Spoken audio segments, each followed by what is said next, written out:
What's up guys, and welcome back to another episode of the RTG career mode. This is episode number 6. So we're starting today's stuff on the back of our big win where Ibra Perez scored his first goal for his new club Malaga since coming in from Tenerife in the summer, as we've got our third straight win in a row to return to top of the table and now go 4 points clear of Tenerife as well. And as we start today's episode off with December now arriving, we have 3 more scouting updates and an academy update as well. I'm going through the scouting reports really quickly here, but I'll always show you the full academy at the start of the month, and as you can see right now, you know, our academy is still looking really good. There's a couple of players that probably aren't going to make it now. I think that Julian Diaz just doesn't have the potential anymore. Not too sure about Ahmed as well, the Moroccan centre-half, but Antonio Avila looks really good. Santi Carmona, I would say, still our best prospect right now, but still the lowest rated at 56 overall, but also Gomez as well at 64 overall. The Portuguese winger looks good as well.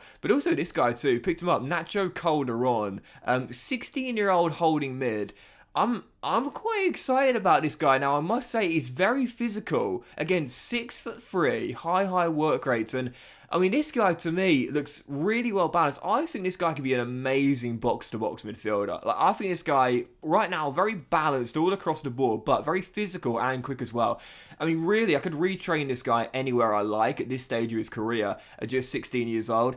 I think as a box-to-box midfielder, though, that's where he could work really well. Possibly as a ball-playing defender at 6'3", if we get the passing stats up as well. But possibly as well, maybe he could be that right-sided player that we've been looking for. We know that Tony Flores right now is playing well on that right-hand side, but going forward, we will need to make sure he's better defensively, or have a better defender, I should say, on that right-hand side. And in second division, it's not too important, but we do have one of the worst defensive records in the top 10. He could maybe be that right midfielder we've been looking for. Already got the pace, already got the physicality, already got the height and the high work rate as well. I guess we'll have to wait and see. Anyway, for the first game of today's episode here, entering December, looking for our 4th straight win with Malaga, going away from home to take on Sporting Gijon. It's safe to say this guy will not be returning to Sporting Gijon because I'm going to make sure of it. Yep, Fran Villalba gets his 4th goal of the season to make it 1-0, and he is on loan from Sporting Gijon as well. Yeah, Fran Villalba on loan from the host in this game here. I asked for written permission to play him in this one. Sporting Gijon said, yep, fair enough, it's good for his development. In the end, he scores the opening goal, celebrates wildly. I don't think he'll be welcome back. He gives us the lead, but really here we were quite comfortable in this game. Lorenz Zuniga bad yet another one in a 2-0 victory. Fran Villalba will not be going back to Sporting Gijon, and I really like him as well. You know, we've got 3 players on loan here. Fran Sol, Apia from Almeria, and also Fran Villalba as well. This guy has been so underrated for me this year. I mean, obviously we love Lorenz Zuniga, our top scorer, and going for the golden boot in the Segunda Division. Tony Flores, our young wonder kid. I really like El Akhab as well, the Moroccan that we've converted to CAM2. But Fran Villalba's got 4 goals, but also 8 assists this season as well. One of our top creators this season. He's been so good, and no doubt about it. In the summer, I will definitely be looking to sign Fran Villalba to a permanent deal once he goes back from his loan spell to Sporting Gijon. So, following game here, back to the Estadio La Rosaleda. 4 straight wins with Malaga, aiming to make it 5 in a row in one of our best runs of form of the season. Well, heading into this game, it's safe to say we got off to the worst possible start. Not only did Tony Flores out of the academy, who I think I jumped the gun there, calling him a wonder kid. Not so much just yet, but even so, he gets an injury early, and then SD Ibar go 2 goals up inside the first half an hour. There's no doubt about it, whilst being the top scorers in the second division this year, our defense is incredibly fragile. We were 2-0 down 28 minutes in, and we were staring down the barrel of our first loss in quite a while. So we needed to respond, and 5 minutes before the break here, whilst he got a knock early, Tony Flores, soldiering on, storms down the left, rolls it across, and Ruben Castro, 41-year-old, in for Lorenz Zuniga due to fitness issues, makes it 2-1, and we're back in the game. So the veteran coming forward, receives the cutback, makes it 2-1, and we get ourselves back in this game. And 7 minutes after the restart, the perfect time to score right before the break. A real sucker punch for your opponents. We halved the deficit, we're back in the game, and this was a really nice goal as well. Agben Yenu, what a run here from our left back. Great little storming run down this left hand side, rolls it across. Brilliant ball as well to cut it through the space and find Ruben Castro for his 2nd goal of the game. The 41 41-year-old bags his brace, and 20 minutes after the restart, as he'll battle back from 2 goals down to make it 2-2, looking for a winner.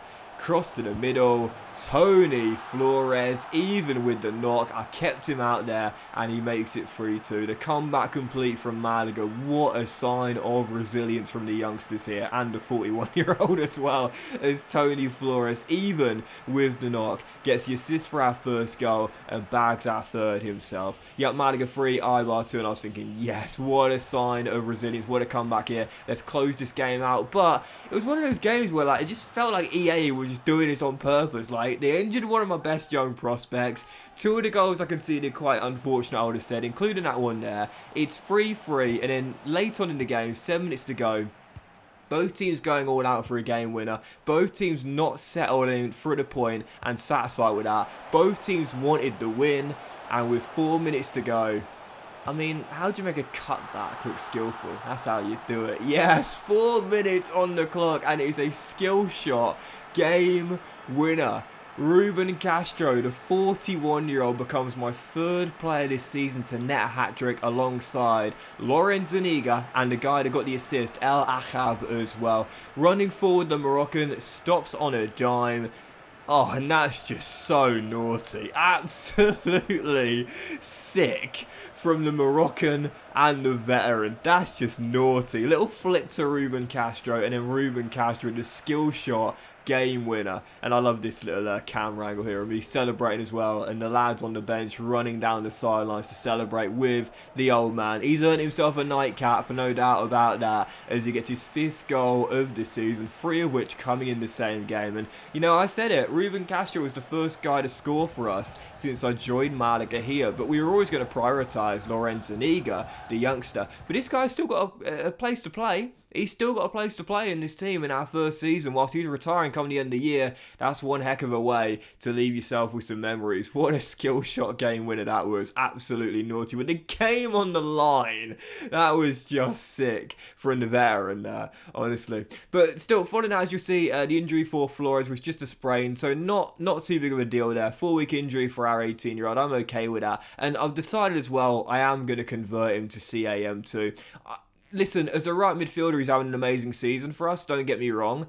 But at the end of the day, this guy's defensive stats just aren't good enough. He's got low strength, he's got low aggression. Yes, I love the high defensive work rate, but really, he's just not physical enough to be a right mid in this team. And we're conceding a lot of goals this season. 3 there against Eibar. We have one of the worst defensive records in the top half of the table. That's not good enough as a league leader, so we need to improve our defense. And well, this is what I talked about earlier. I think this is going to be my plan here. We're going to convert Nacho Calderon, the Academy 16-year-old, the 6'3" holding mid that I showed you earlier. He can play practically anywhere. So right now, the position we're most worried about, well, 2 really, centre half and right mid. I'm going to convert him to right mid and have him as a really physical, defensive player on that right-hand side. I think he'll do really good for us. So following that, I decided to give a new contract to Agbenyenu as well. He's the Ghanaian left midfielder here. You know, I said earlier, and you saw him earlier, have that fantastic storming run down the left. He's the sort of player I want, you know, on those flanks there. Defensively solid, high defensive work rate, but also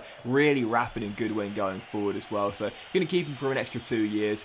I don't think he's got any more potential. I don't think he can grow any more now in his mid-20s, but as a squad player, he does quite well for me as a backup for Sofiane El Karouani. And heading into the following game here, UD Ibiza away from home, travelling to the Balearic Islands for this one here. Man, I tell you what, the Second Division has some amazing RTG career mode teams. Honestly, Ibiza away from home in the Balearic Islands, what a perfect start. Lago Junior, 29 minutes in, his 6th goal of the season. He's averaging over 1 in 3 in this team. I mentioned him in the last episode. I said he's one of the quickest players I've used in this year's FIFA. It certainly feels that way. He gives us the lead, but it did not last long. 10 minutes for the break. Nolito, what about this for a throwback? Several caps for Spain, Nolito. One-time player for Manchester City as well. I didn't realise he was at Eibar until he scored against me here. You know those moments in FIFA or Football Manager when a player scores against you, or you're playing against a player and you're like, Huh, when did he sign for them? I didn't know Nolito played for IB, but there you go. Yes, the veteran makes it 1-1 and Ibiza are back on their all terms in the Balearic Islands, but we would find our game winner through the youngster. Yep, Lorenz Zaniga with another one, and whilst Ruben Castro, the 41-year-old, might have netted a hat-trick, this guy's still my main guy up top. Yep, Lorenz Zaniga going for that golden boot gives us the game winner as our streak survives. So as you can see right now, 21 games into the season, we have now taken a 9-point lead on Granada, 10 clear of Deportivo Alaves as well. And also now 16 clear of SD Eibar in 7th as we lead the way. Spina leading the way, Zaniga, top of the goal scoring charts right now with 15. Lagos Jr. has 12 assists. He's leading the way for the assist title right now. And at the moment, you know, no doubt about it, for sure, the minimum place we should finish this year is a playoff place. But I'm going to do my absolute best to stay clear of Granada, Deportivo Alaves and a chasing pack in the playoffs. I want to make sure if we do go up, it's automatically. I don't want to have the chaos of the playoffs. Absolutely not. I want to make sure if we are going up to La Liga, it's done automatically. Playoffs are great for the neutral, but they are hell for a supporter of a team that's involved in them, believe me. That's why the Notts County versus Wrexham game was so massive last weekend. Anyway, yeah, following game, SD Eibar away from home. A moment ago as well, you heard me talking about RTG career modes in the Segunda Division. SD Eibar are an amazing team to use for an RTG career mode in the Segunda Division. From the northern region of Spain, I think they have the smallest capacity real stadium in the game. I might be wrong. It's either them or SD Huesca, funnily enough, two Segunda Division sides. I think they have the smallest real stadium in the game. It's really small. I think it's under 9,000 seats. If you're looking for an RTG career mode with a real but really small stadium, SD Eibar from the Segunda Division would be a really good shout. But taking one away from home here, first game of the second half of the season here, after playing our 21st game in that last one away in the Balearic Islands. Well, it's safe to say we prefer the southern regions of Spain, or the Balearic Islands as well, as opposed to the northern region. Coming to Eibar, oh my goodness, defensively in this game. I mean, what I've said, you know, our defense has got to improve if we are to stay where we are right now, top of the table. This was embarrassing, absolutely embarrassing. I mean, when you talk about marking, I don't think my Malaga players know the definition of marking. It was just awful, absolutely awful. There was always a man free and in tons of space. It was just awful.